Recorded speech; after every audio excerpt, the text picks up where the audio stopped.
Hola, mi nombre es Alejandra Jurado, soy estudiante de Psicología de la Universidad Nacional Abierta a Distancia UNAD. El día de hoy están bienvenidos y cordialmente invitados a este conversatorio. Vamos a ver si descubren cuál es el tema del que vamos a hablar antes de que yo lo mencione. Y si es así, pónganlo en los comentarios, aquí abajo.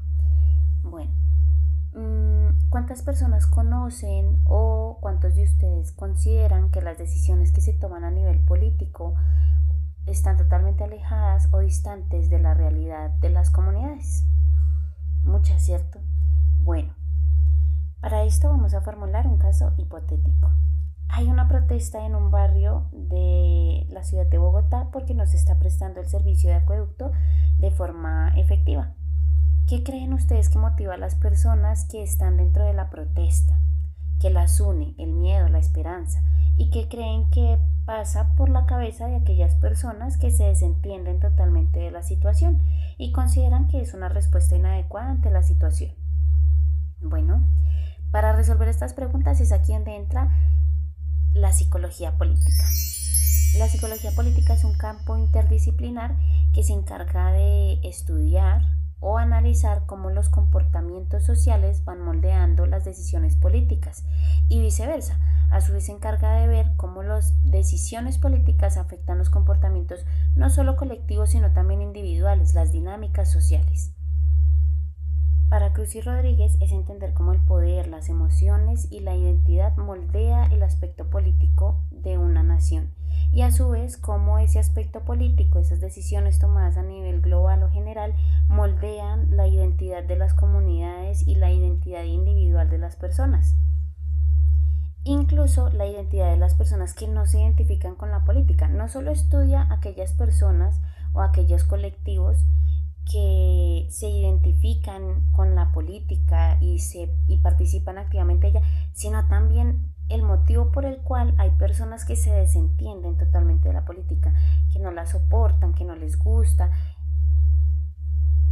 Y aquí ya entramos a hablar sobre el objeto de estudio de lo que es la psicología política. Entonces, la psicología política tiene un objeto de estudio que se podría dividir como en 3 niveles más o menos. El primero de ellos es a nivel individual. El objeto de estudio de la psicología política intenta entender cómo se forma un votante de izquierda o de derecha. No solamente la familia moldea a ese votante, sino también el entorno, las decisiones políticas. Esto es lo que trata de entender la psicología política. Ya en el segundo nivel encontramos lo colectivo. Se enfocaría el objeto de estudio en lo colectivo de la psicología política sería entender cómo, por ejemplo, hay personas de distintas esferas de la sociedad, es decir, altos y bajos recursos, diversas formas de familias que se unen en torno a un objetivo mismo, porque no los representa.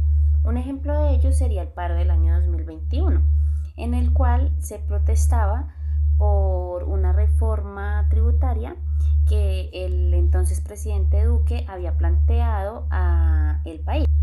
Entonces vimos cómo se unieron personas de todas las esferas sociales, se reunieron médicos, personas de altos y bajos recursos, que estaban en contra y no se sentían representados por esas decisiones políticas.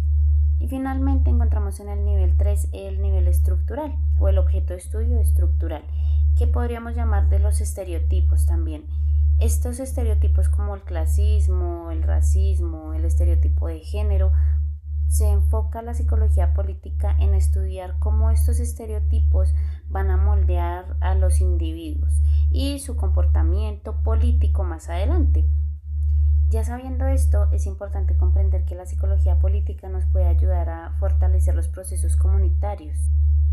A partir de entender cómo se forman las identidades comunitarias, cómo se forma la identidad propia individual hacia las decisiones políticas y hacia el entorno político, la psicología política puede ayudar a fortalecer los procesos comunitarios. ¿Cómo lo hace? Va a permitir, por ejemplo, que se haga una examinación de lo que es nuestra comunidad, ¿sí? La identifica las fuerzas propias de cada comunidad. Es así que puede identificar en qué les ha beneficiado esa identidad que ha formado la comunidad o en qué les ha afectado.